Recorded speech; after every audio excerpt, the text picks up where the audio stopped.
Hello everyone and welcome to Cooking with the Koyas. On today's episode, I'm going to make my version of the classic Bolognese sauce. In America, North America, sometimes referred to as a meat sauce or a ragu sauce, but it is a Bolognese sauce and we're going to show you my style. Comes out amazing every time. I do a couple things a little bit differently, but one thing is for certain, and as you know, we always start off with a good extra virgin olive oil and enough olive oil to coat the bottom of your pan.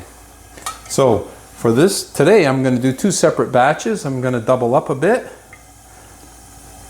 and make a little bit of extra sauce. I've got 1 clove of garlic. I like to put my garlic in first and let the garlic infuse into the olive oil, and that sets off the base of your Bolognese sauce already with a great flavor. So 1 clove of garlic in there, 1 clove of garlic in here, and it helps if I turn the stove on.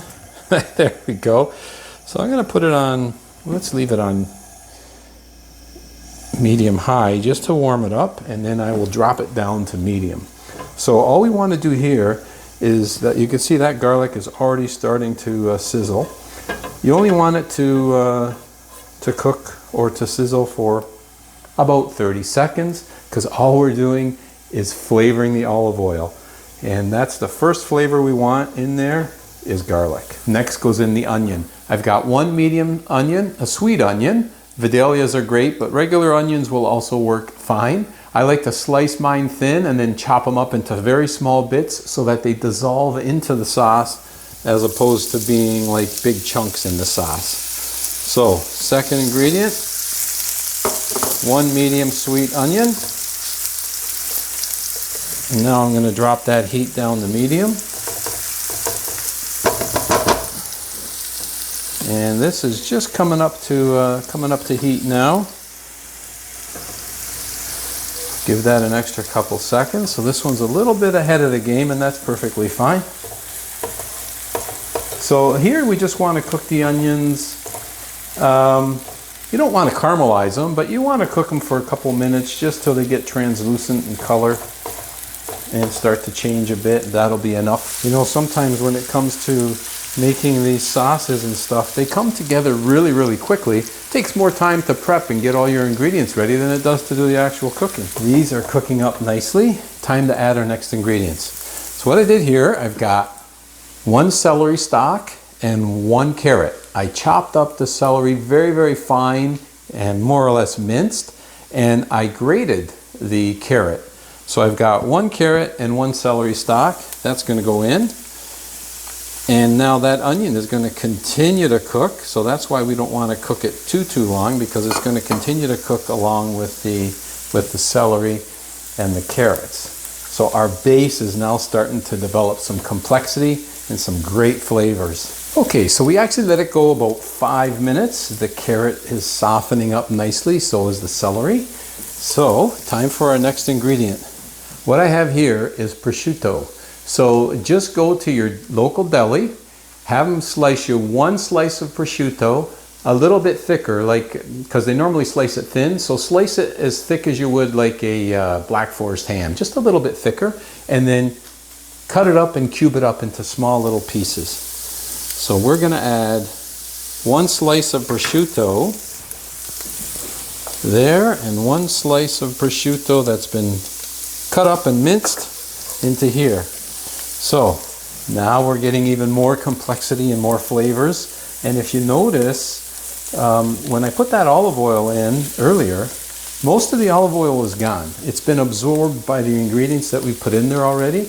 There's a light film on the bottom here, just enough to keep things from not sticking, and that's exactly what I wanted. I wanted that olive oil to be absorbed and into the flavor of those ingredients. And that's what we have here right now. So there's the prosciutto is in there. Same with this. We're going to cook this down for, again, a couple of minutes. It doesn't need that long. The prosciutto does not need long at all, actually. So 2 minutes just to kind of mingle in there with the other ingredients and cook up just a bit. Because the next ingredient now is something that I like to add, is mushroom. So I've got cremini mushrooms here that I've, again, sliced thin and then I chopped up into little bits. There's about 2.5 cups here. That's going to cook down. And there's about 2.5 cups in here. Okay, so now the mushroom adds an excellent flavor to this Bolognese sauce. One that most people don't add. They do not add mushroom, but I'm telling you, it makes a difference and it makes for a great flavor. And these, of course, will cook down. So I'm going to get them all incorporated in. Same on the other side. Okay, just mix them all in together. Doing double duty today. And I love it. Something about cooking in the kitchen, very rewarding. It's not work, it's fun. And of course, the most important ingredient you could ever add is a little TLC. I always take some care when I'm cooking, and you know what? It does make a difference. You will notice a difference, and your guests will notice a difference. A little TLC goes a long way. Okay, so along with the mushrooms, one thing mushrooms really like is butter. So let's get about a tablespoon of butter here and a tablespoon of butter here. I'm using salted butter. You can use unsalted if you want. It doesn't really make a difference at this point, but I like to use salted because we're going to add some salt anyhow to this sauce. So to have a salted butter is no problem. Okay, that's almost melted in, and this one has to be melted in yet. So I'm going to melt this in, and I'm going to let this cook again just for about 2 or 3 minutes. So this is cooking up really nicely. It's probably been closer to 4 minutes than 3 minutes. And the aromas from these ingredients is really taking shape. But look at that, it looks great already. Now, I'm gonna add another one of my secret ingredients. I'm gonna add some spinach. I bought a 10-ounce bag of spinach. I prefer to use baby spinach, but they didn't have any. So I just got regular spinach and I chopped it all up. So it's a 10-ounce bag. So I'm gonna put about roughly 5 ounces, half a bag in each sauce. Roughly the same amount. Now this cooks down like nothing. It looks like a lot, but by the time I'm done, you'll barely see the spinach. Okay, so our spinach has cooked down very nicely, and you can see there, it just adds, actually it adds a nice color as well. Not that we're gonna see it when we add our sauce, but it's the flavor that we're after.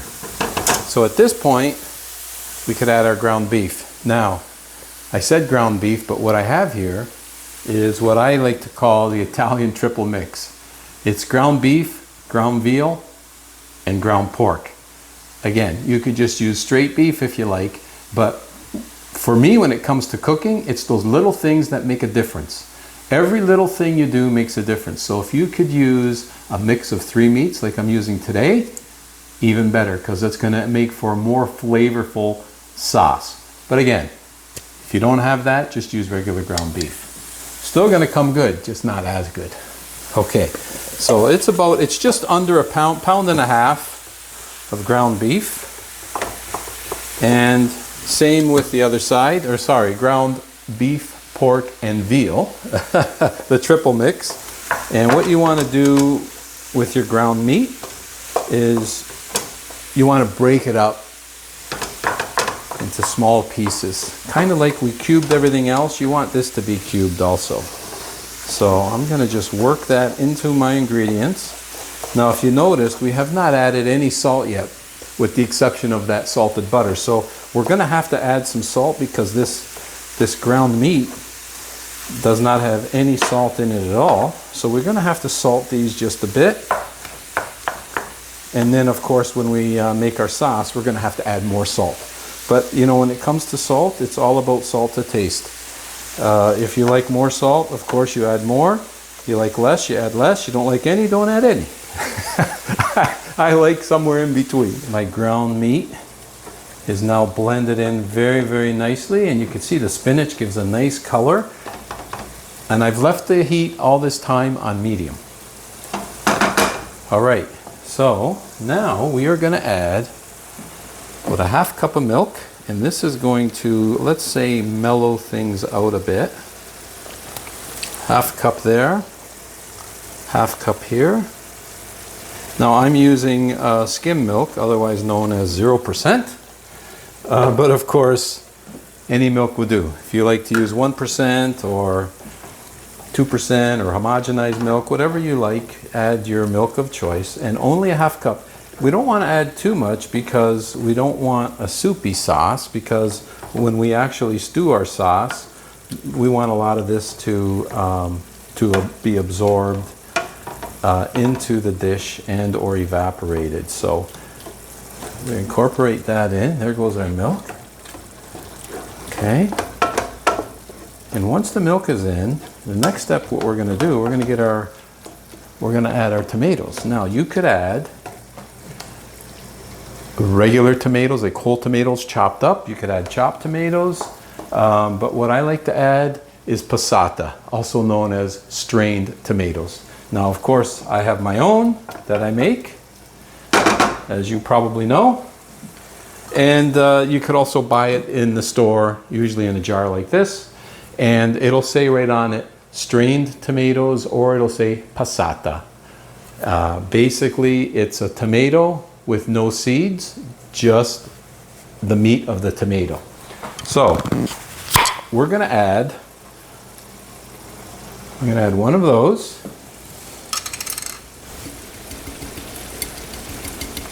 And I'm going to add one of mine as well. So I've got my homemade passata here.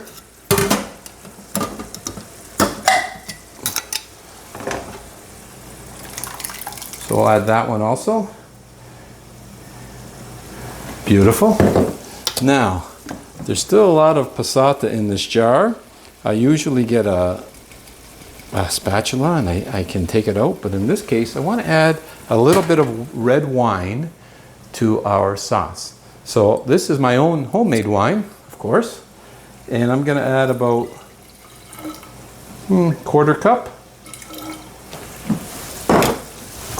of wine. Give it a shake. Voila. Again, we don't want to add a lot of wine. I want a little bit of wine for flavor, but again, we're not making soup, so I'm going to now incorporate all this in together. Oh yeah. Now you can see here, I could probably, if I want, I could add even a little more passata. But it looks pretty good right now, actually. That is pretty good. So now I got to add some salt. So I like to use sea salt, and as a general rule, I don't believe these have salt in them. I'm not wearing my glasses, but oh yeah, it says tomatoes and salt and citric acid. So what I'm going to do, I'm going to add 1 teaspoon of salt, because mine had very little, my homemade had very little salt in it. Let's call it 1.5 teaspoons. And what we can do afterwards is, as this is stewing, just give it a little taste test. And if it needs a little more, you can add a little more. All right, so the salt is now incorporated. I'm going to do the same thing now to this side here. I've got another jar of passata. I've got another jar of my homemade passata, and I'm going to add it to this sauce and get both sauces going. So, but that's basically it. Now this, I'm going to let simmer. I do have a lid. I'll probably simmer it with a lid on for an hour, and then I'll let it simmer for a lid off for an hour. And it'll be cooked and absolutely perfect. And this will be now ready for your favorite pasta dish, whatever that may be. If you like to have the cut pastas, like a rigatoni or a penne, it makes for a great spaghetti sauce if you want to have it with spaghetti. But one of my favorite ways to use this sauce is for lasagna. A lot of people don't do that, but I'm going to use this in a lasagna. In fact, I'm going to make lasagna next week, so you can tune in and I'll show you how I use this sauce to make my version of a lasagna, which again might be a little different than others, but it comes out great all the time. So that's it. That's your classic, or my version of your classic Bolognese sauce. I need to get this one going and then call it a day. I want to thank you for tuning in. If you get an opportunity, give my version of Bolognese sauce a try. Add it to your favorite pasta and enjoy. I'm definitely going to do that. Until next time, good luck and bon appetit.